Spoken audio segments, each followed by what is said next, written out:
What would I do if I knew that I could not fail?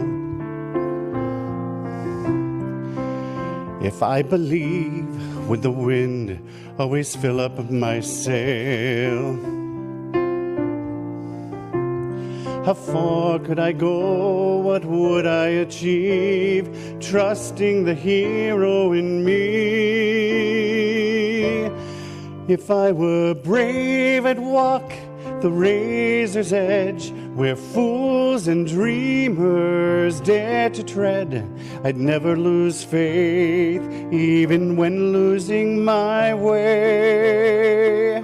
What step would I take today if I were brave?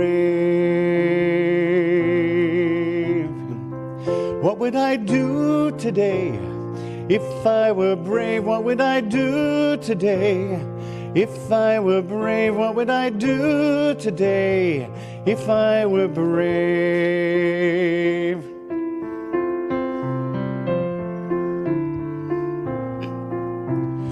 What if we're all meant to do what we secretly dream?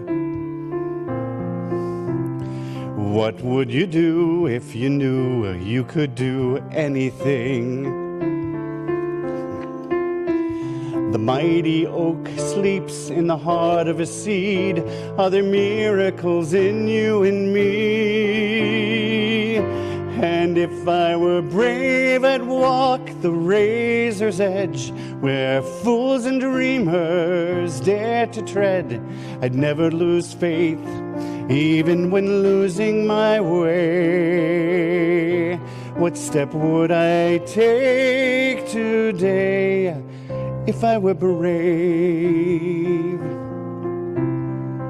What would I do today if I were brave? What would I do today if I were brave? What would I do today if I were brave?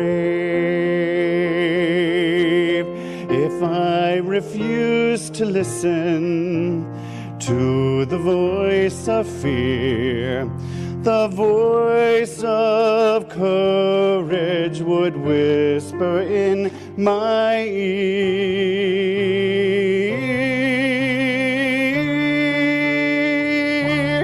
If I were brave, I'd walk the razor's edge, where fools and dreamers dare to tread. I'd never lose faith, even when losing my way. What step would I take today if I were brave? I'd walk the razor's edge, where fools and dreamers dare to tread. I'd never lose faith, even when losing my way. What step would I take today if I were brave?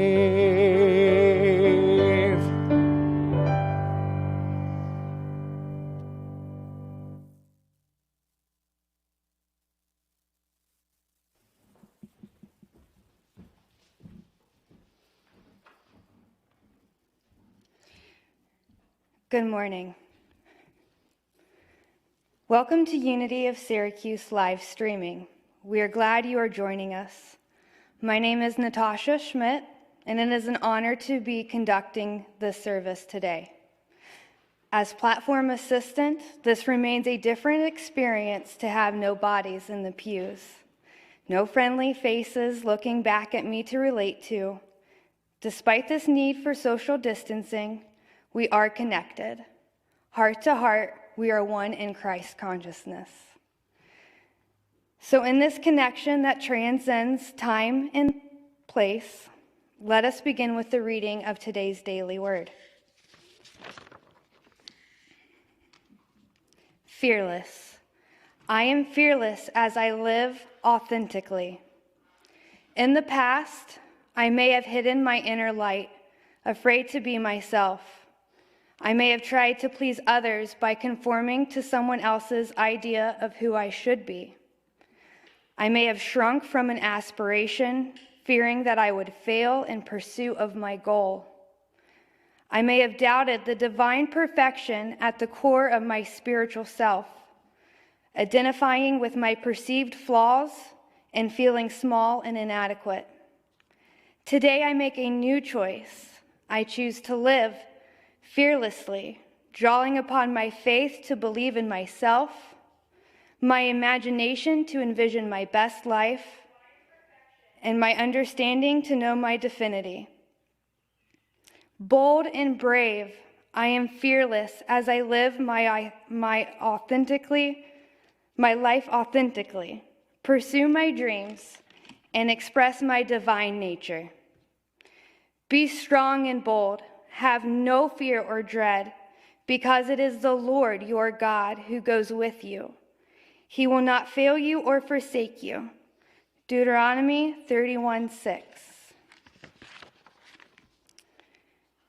And as I reflect on today's daily word, fearless, I am fearless as I live authentically, I reflect on the past year of my life. It was the first Sunday service in October of 2019 when my family and I came to check out Unity service for the first time. I would not say that I felt fearless in that moment in time, but it was not long after passing through the doors of the sanctuary that I felt at home and peace.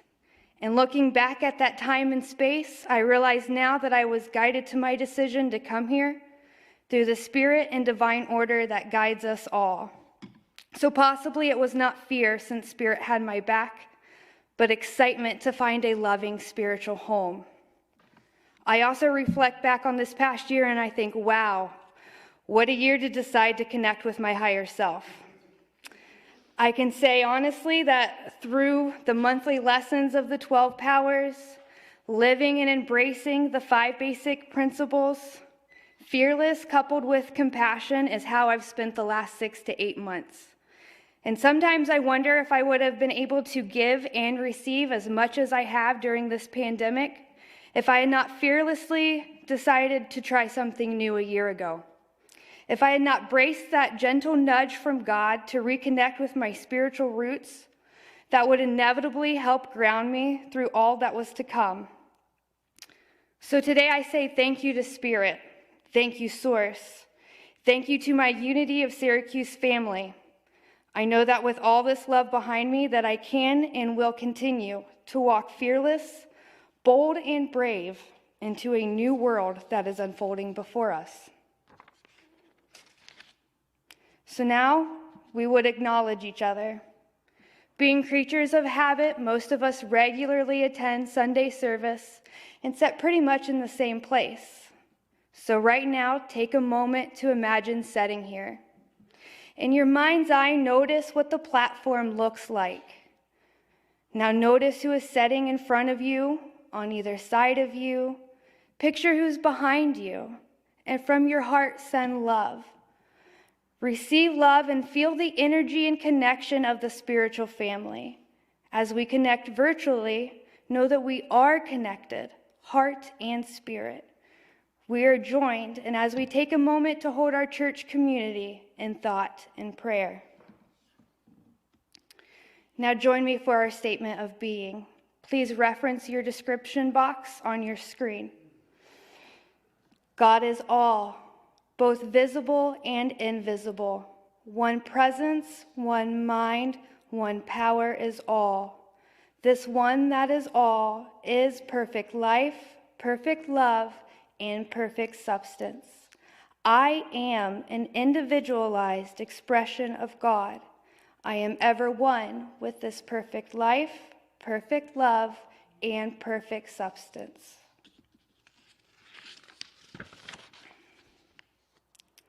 This being the first Sunday of the month, we do have a new power. This would typically be the time when one of our children would come forward and present it. But the power of the month is zeal. The color is orange. The disciple is Simon of Canaanite. Location is the back of the head. The power of motive, urge, and impulse to action. I fairly sizzle with zeal and enthusiasm and spring forth to do that which should be done by me. Charles Fillmore. some announcements. Discussion groups continue. See the link in the church email. If you are having technical difficulties, leave a message with the church office, and we will have someone get back to you. Wonderful daily inspirational messages from our Unity volunteers continue going out on our Facebook page and now also on Instagram, so be sure to check that out. Please join us for the coffee hour after the service. See the Zoom link to guide you to this opportunity of fellowship. There may be opportunities to pray privately with a prayer chaplain during the coffee hour. The Saturday Lunch on the Lawn event continues from 1 to 3 p.m., weather permitting. A chair, a mask, and a sandwich is all you will need. Chickens Escape Barbecue. How many of you saw the email and then bought dinners? Thanks to Jacob for such a creative email. You can still donate to the barbecue. Please take this opportunity to donate whatever you would have spent at the barbecue and buy a virtual dinner for a friend. Also, social justice discussion groups are still meeting twice a month. So this Monday and Tuesday, the 5th and 6th, we will be joining together then. Please check the church email for more information on that. We'd like to welcome any of today's guests. Unity is a positive, practical approach to Christianity. We are culturally Christian and spiritually unlimited. We honor the many paths to God. If you are a first-time viewer, please contact the office via phone or email so that we can be in contact with you. And blessings to you for joining. Our 5 basic principles. 1, God is the source and creator of all. God is good and present everywhere. 2, we are spiritual beings created in God's image. 3, we create our life's experience through our way of thinking. 4, there is power in affirmative prayer. And 5, we live these spiritual principles. So just take a moment right now and reflect on how one or more of these principles has shown up in your life in the past week. And as you do so, I'd like to welcome Natalie Dart as she gives a speech on calm passion.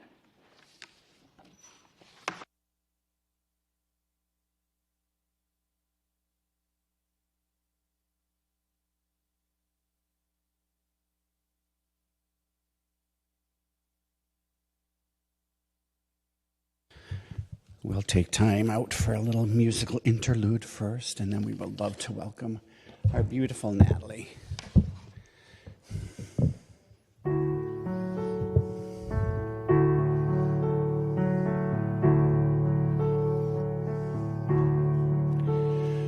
You remind me that I'm always forgiven.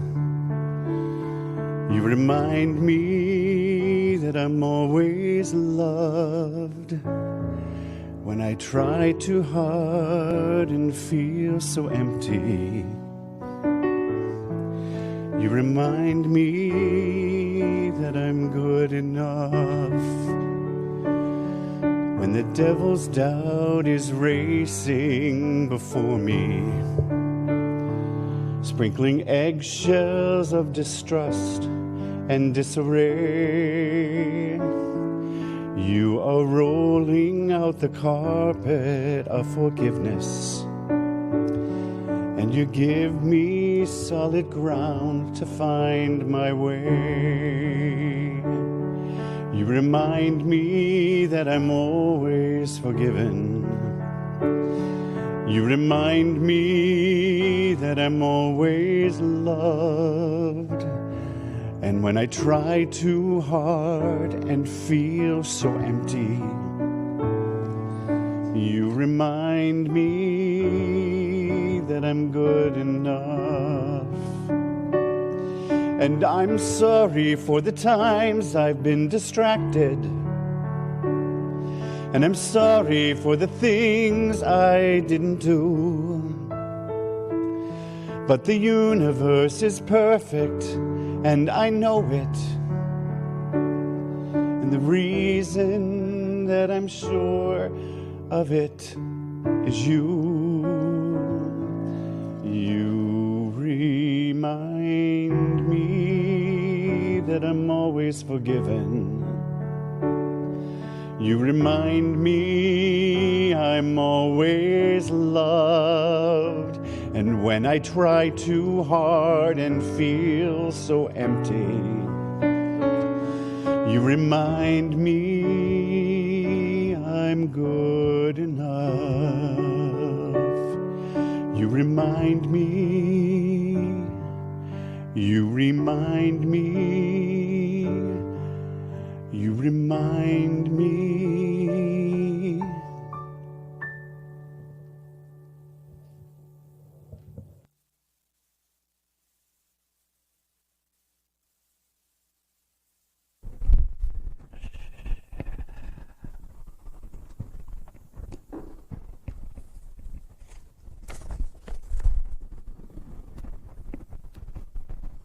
Good morning, everybody.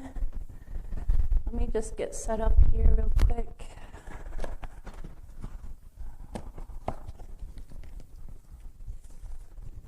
this over here. So before I begin, I wanted to step over here and put on my prayer chaplain hat and bless the prayer intentions that we have here. And so let's just take a moment to close our eyes and just drop from our busy thinking minds, dropping down to our heart center. And let's just take a nice deep breath in, breathing in and breathing out. And let's just notice what rises up from our heart space. Notice the sensation, notice the prayer that is coming from your heart. And as it rises, allow it to come and either say it silently to yourself or speak it out loud to those around you. And just, it's in the asking that we receive. And so as we ask from our heart space, we open up and we receive whatever it is. God is our provider. Thank you, thank you, thank you. Amen. So as I move over here, I am so honored to be here. Good morning. It's a little chilly in this sanctuary, but that's okay. I don't know, something about today, I'm nervous every Sunday I give a talk, but today I'm just like sweaty palms, nervous. I don't know what it is going on, but just bear with me here. So welcome everybody. Good morning, what an honor, privilege, joy. Oh, I'm so happy to be here with everybody. I missed you guys so much. I think about you guys every day. Thank you to Natasha, that was beautiful. And what a full circle it is that you and your family have come here. And it's such a privilege to know you, and so thank you. Mark, that was beautiful as well. Thank you for your singing. So much love is sent to you right here, right now, in this moment. And I've gone to a couple YOU retreats and rallies, and we say, we love you, we really, really love you. And so I really hope that you can feel the love coming to you through our love streaming land here at Unity of Syracuse. So today being October 4th, 2020, the first Sunday in October, I wanted to start with the title of my talk. And some of you may notice the space in between the M and the P for compassion. I did that on purpose. I like language and words, even though I sometimes have trouble with pronunciation and spelling, but that's neither here nor there. So getting back to my lesson titled Calm, Space, Passion. I broke it up for a couple reasons, but I really wanted to indicate that space in between the M and the P. Space is very important, especially right now during this time. But I also wanted to describe to you why I did this, and also the Latin meanings of these two words, calm and passion. So calm comes from the Latin word cum, which means together with, belonging, or completely.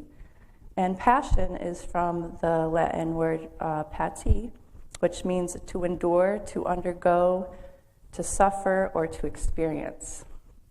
And so I broke these words up, saying together suffering or belonging and enduring, completely undergoing. And so some of you might feel that we are enduring together or completely undergoing something during this time that we've been separate. But it's also unusual because I feel really close to everybody, more so than when I'm actually in this sanctuary with everybody around me. It's kind of the weirdest feeling, but I wanted you to keep that in mind as I talk about my lesson. Together suffering, belonging and enduring, completely undergoing. So that brings me to the power of the month. Natasha had said it is zeal for this month, and I wanted to talk about what zeal means. Some describe it as the inner flame that burns brightly. As Natasha had said, the color is orange, the location is in the back of the head, and the disciple is Simon the Kenuate. And Simon represents motivation and desire to accomplish great things. So I have this book by one of our co-founders here at Unity, Charles Fillmore. Him and his wife founded Unity back way back when. And it's the Metaphysical Bible Dictionary. So I wanted to read to you what Charles wrote about Simon in this book. It's pretty interesting. So for the general significance of Simon, strength, Andrew, is clearly related to substance, Simon, which in spirit we call faith, Peter. So this is from John chapter 1, verse 40-41. Faith is the giving substance to things hoped for. What we hope for and mentally see as a possibility in our life comes into visibility, and we call it substance. And in Mark chapter 1, verse 29 through 34, Jesus coming into the house of Simon and Andrew with James and John. An individual consciousness signifies the coming of the spiritual I am into a firm, unyielding, enduring consciousness of faith and strength, supported by the faculties of judgment and love. The results are a positive activity of these spiritual forces directed by the I am, which brings about a healing, a redeeming work within the soul. This living demonstration of the power of spirit in the soul consciousness awakens the soul to the knowledge of the power of spirit to free and to make whole. All that are sick, all thoughts of demonic character are brought to Simon's door and are healed. So as we bring our thoughts to our door for healing, I will continue with zeal, quoting Wilfred Wilkinson Hosman, who wrote Your God-Giving Potential. So she describes zeal as the impulse to go forward, the urge behind all things. When first awakened to spiritual ideas, we may be carried away in our desire to transform the world, or even just to change our friends and family. But we must learn to direct this energy first towards transforming ourselves, bringing forth our own spiritual nature. And I wanted to highlight this sentence. Our greatest influence on others will be the result of the changes we have made within ourselves. The changes we have made within ourselves. That's pretty powerful. So I would like to talk to you and describe to you some changes that I have noticed within myself. Now this is deeply personal and vulnerable, And I'm going to do what people tell me not to do, and I'm going to talk about something really uncomfortable. No, I'm sorry, you won't get that feel-good service that you usually get from me. Not this time, folks. Because what I have noticed within me is uncomfortable. So in June, I heard a call to start Unity of Syracuse's social justice group, more specifically discussing racial justice. So here's where it gets uncomfortable. Talking about racism in a church service. Yes, remember compassion, belonging together, enduring and suffering, undergoing completely. So in the times that we have met, which is 4 times a month, thank you all who have showed up, or even thank you to the ones that notice that this group is happening, and thank you for the energy that stirs you to maybe show up sometimes. Either way, I hope you notice that these meetings are happening. So 2 weeks ago, I gave everybody a little bit of homework, and that was to watch this YouTube video called Uncomfortable Conversations with a Black Man. You can find this on YouTube, just search Uncomfortable Conversations with a Black Man. The series is really enlightening, and the host, Emmanuel Acho, has a compassionate confrontation, is what he calls it, with the lead pastor from Hillsong East Coast, Carl Lentz. So they're discussing the role religion plays in fueling racism. Emmanuel poses the fact that churches might be one of the largest propagators of racist ideology in our country, and how segregated Sundays are in America. And that really, really struck me. And being an interim member, board of directors, I immediately was like, no, not our spiritual community, not our church. And then I was like, you know what? Okay, I'll just be with this, and I'll feel it, and I'll see what I notice.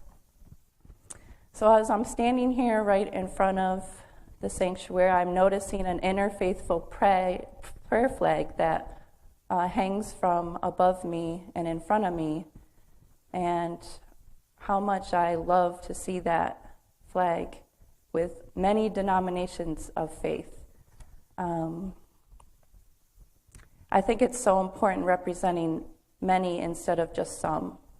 And here at Unity, that's what we do. Now, please don't get me wrong. This is not a political speech. This is not a political statement. This is about humans.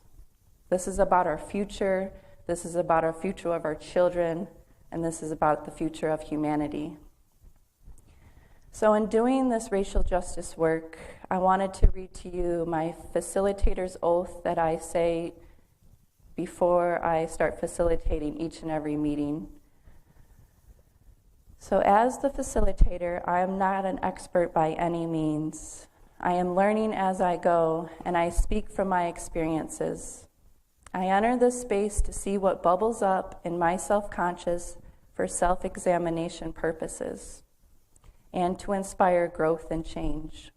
I speak my truth with love while honoring the truths of those around me. So you might ask yourself, what does self-examination and racism have to do with each other? I believe it's the key. I believe it's the key to unlock deep, dark layers of racism that are ingrained inside of ourselves and inside our society. So as I continue to do the work, I research, I look things up. I swear once I start looking, there's so much. So I start reading a lot of things, and I really dive deep in my discoveries, feeling extremely uncomfortable. Not only uncomfortable, but feeling very emotional and vulnerable. Yet remembering I endure together. I do this work for a brighter future, for the children, for the community that I believe in. So a book that I came upon, it was actually a congregate's daughter's recommendation. It is called Me and White Supremacy. It's by Layla S. Saad, and this book really struck me. It started as a 28-day Instagram challenge a couple years ago, and it was downloaded. It was a PDF, and it was downloaded like 100,000 times.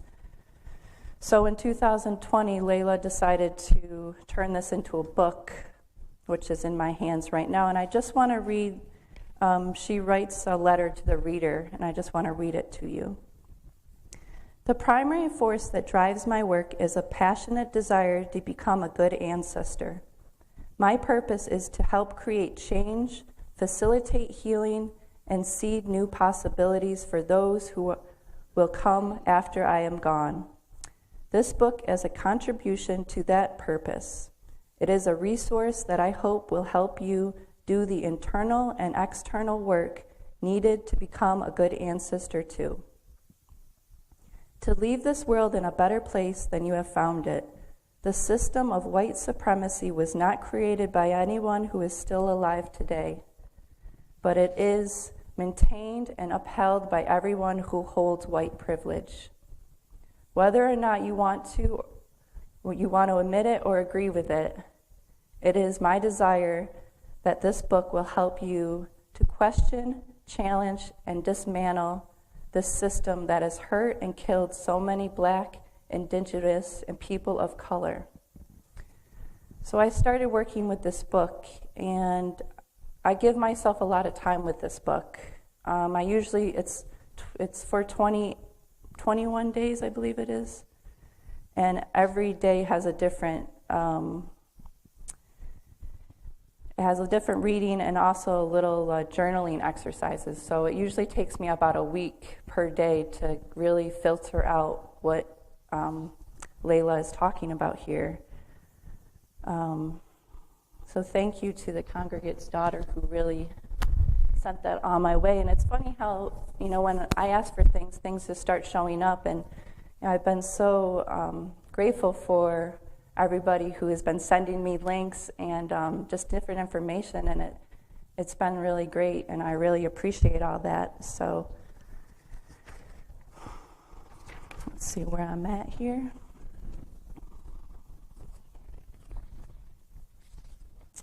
So this book has ignited a passion within me to extract racist ideology from my being, to be aware of race and how it plays a large part in my life, how it has protected me, given me an advantage. It has ignited a passion in me to act. No more being silent. No more being complicit. No more hiding.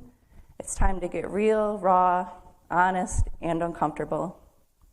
It is time to assert my white privilege in a way that condones racism, because I no longer can be silent.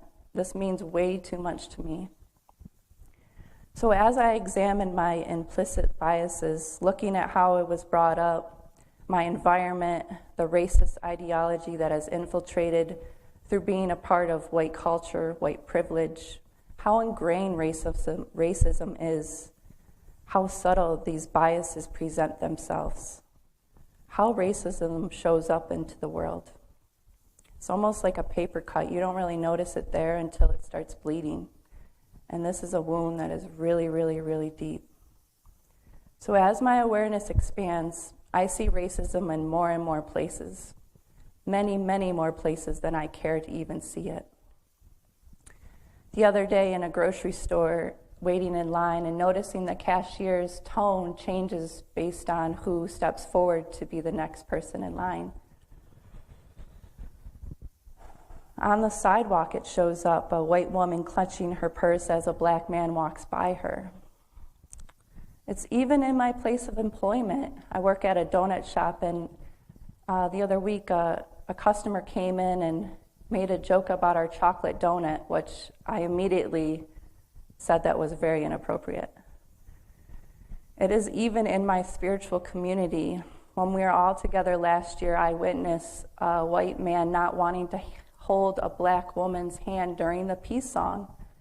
And I was like, wow, how symbolic is this? This is during the peace song. And being who we are here at Unity, me and another woman noticed that, and we quickly grabbed this woman's hand. There is no escaping this, people. We are not above this. We are a part of this. I see it in places I wish I did not see it.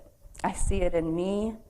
I see it in people I love, my family, my friends. I see it at work. I even see it in my spiritual community that I love and hold so dear to my heart. This is so real, people. We cannot escape it. I cannot escape it. We cannot ignore it. I cannot ignore it. So I enter. I enter with caution. I enter with passion. And I look it straight in the eyes. You might be asking yourself, well, what can we do? We need to face this head on.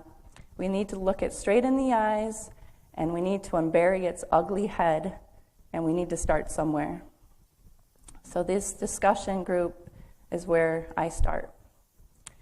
I will make mistakes. We will make mistakes. First, though, we must become aware of it. We must notice when it's happening. We must point it out so that others can see it too. We must say something. We must examine it. We must show up. We must reach out. We must do the work. This, once again, is Unity Principle number 5, showing up in our lives in action. So once we open the can, the worms will crawl out. Let the worms crawl out. Yes, it is uncomfortable, but bear witness to these worms. Feel the worms and let the worms help connect those pieces that are forgotten, stuffed down, denied, ignored, and left out. Let those worms do their work. It is in the turning and loosening up that provides an enriching and fertile ground for new seeds to be planted. So dismantle what needs to go and plant new seeds of justice, equality, and kindness for all. We see you. I need you to do this work, and I need you to start talking about racism. Together, let us plant fresh flowers called diversity, called equality, because diversity is so beautiful. These are not just words, these are actions. So I encourage you to do the work, to get uncomfortable, and to take action. So one way you can take action is by joining us tomorrow at 10 a.m. for the social justice group. Or if that doesn't work, then maybe Tuesday at 7:30 p.m. Or if that doesn't work either, I wanted to talk to you about this opportunity that the United Way of Central New York just launched, a 21-day racial equity habit building challenge. So it's right here in Central New York. Their slogan is, "This change starts with you." And you can find more information at cnyequity.org. And I wanted to read their first day announcement a little bit more about this challenge.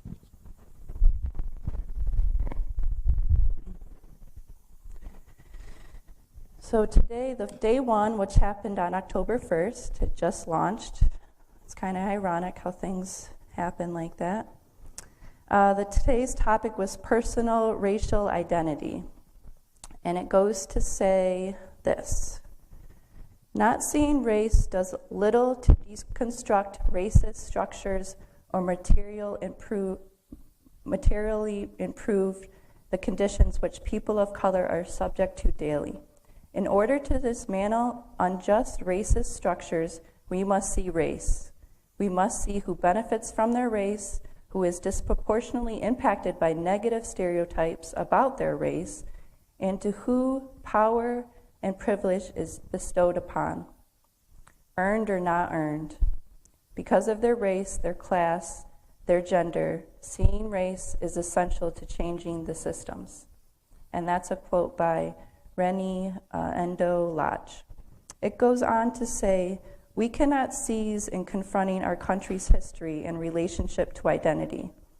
It is time for us to take a closer look at the inequalities that are deeply rooted in our system. and institutes and work together to create an America where every individual has the opportunity to succeed regardless of race, gender, sexuality, religion, and identity.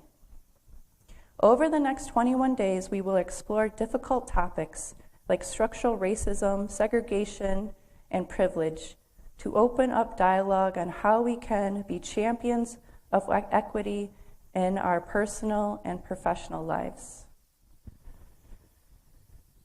So being champions of equity in our personal and professional lives. I just love that. So thank you to United Way of Central New York for launching this 21-day challenge. And I encourage you to maybe look at the website and read about it. So thank you to the congregate that sent me that link. We have a great opportunity here in Syracuse. We live in such a diverse community, and even Unity of Syracuse is surrounded by diversity right here in the Valley. So we have a great opportunity within our neighborhood, within our spiritual community, within ourselves. So let's do the work. Let's get fearless and uncomfortable.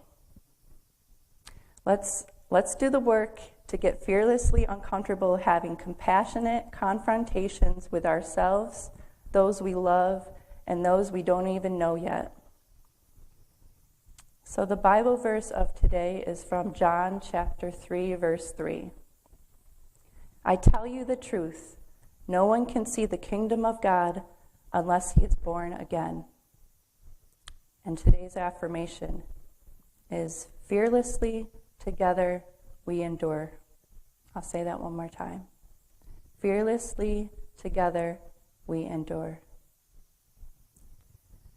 So as I prepare for a meditation, I want you guys to get comfortable, maybe micro move a little bit. But as we prepare for meditation, we adjust into a comfortable seated position. Any micro moving our bodies so that we may sit a little bit longer.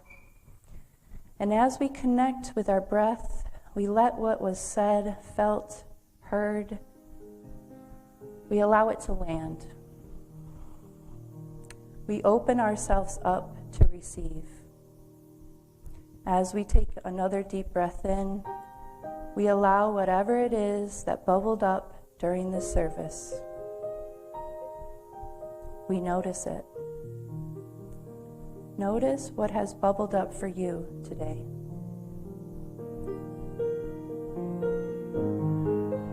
Notice how it lands. Notice what it feels like. It's okay to be uncomfortable. Stay with your thoughts. Stay with yourself, your feelings. Do not push away at this time. Stay with your breath. Do not resist.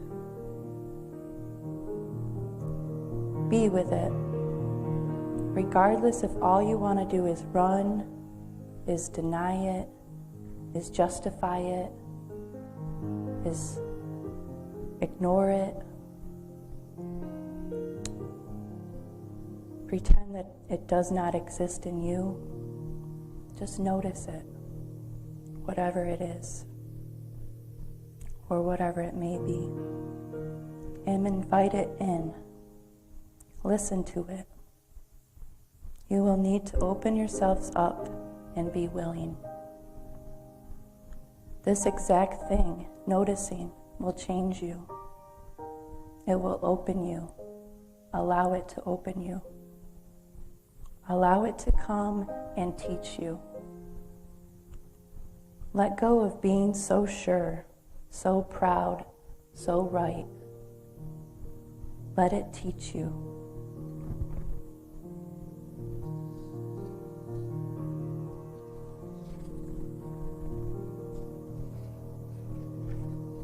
As it does, let it open you and learn from it. It will change you. Let it change you. Let go of knowing and be a student. Open your mind and take a look inside. You may think you know, but let us take another look and gain another perspective, another insight, another lesson. Let us grow our empathy. Let us grow our kindness. Let us grow our compassion. Let us grow our hearts. Let us see this world as anti-racist. Let us step up and do the work and learn. And as we breathe together, let us settle in the silence for a little while and see what is there for us. In the silence, we go deeper.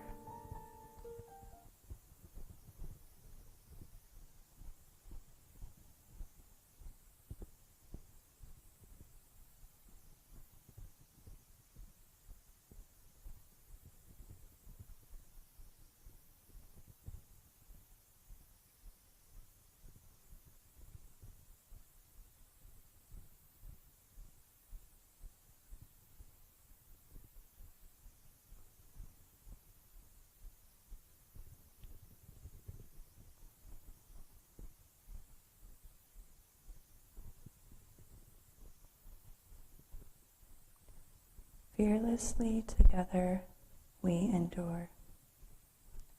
We are born anew. Fearlessly together we endure. And as we come back from this meditation, just allow your breath to deepen. Maybe some micro movements, wiggling your toes or your fingertips, or moving your head from side to side. And as you come back into this space, fearlessly together we endure. We are born again. We are born anew. Fearlessly together we endure. Thank you, everybody.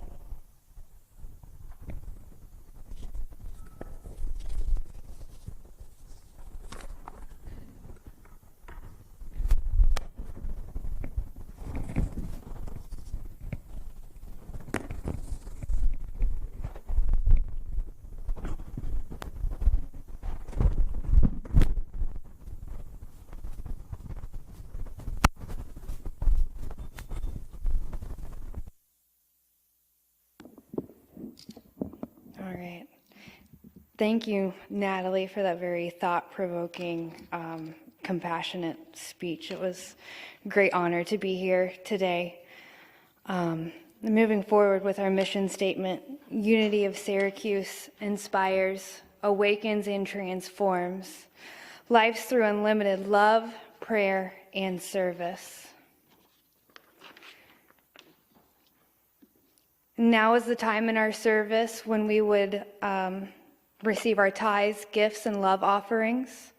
We invite you to give through our donate button on our website, or you can mail your gift to Unity of Syracuse, 300 West Seneca Turnpike, Syracuse, New York, 13207.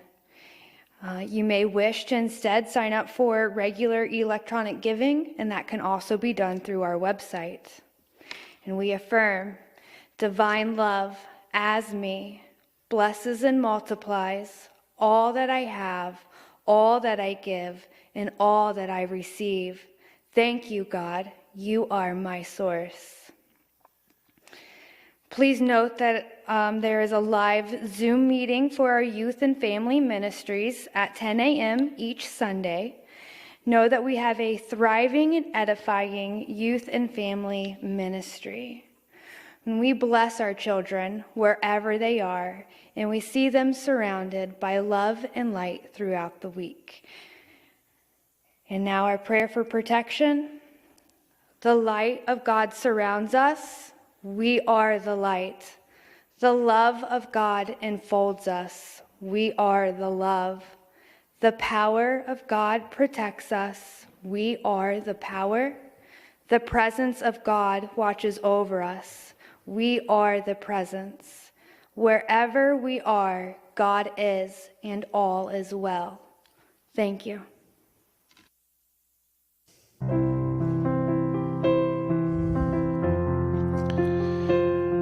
So after Natalie's beautiful talk today, this song is so pertinent, and I'd love you to sing this with me at home and really think of these words, because this song came out of a camp with children and teenagers, and they wrote this song to find hope out of what was happening at the turbulent time this song was written. And so really feel this and join me. Let there be peace on earth, and let it begin with me. Let there be peace on earth, the peace that was meant to be, with God as creator. Brothers all are we, let us walk with each other in perfect harmony. Let peace begin with me, and let this be the moment now. With every step I take, let this be my solemn vow, to take each moment and live each moment in peace eternally. Let there be peace on earth, and let it begin with me. Have a beautiful, blessed week.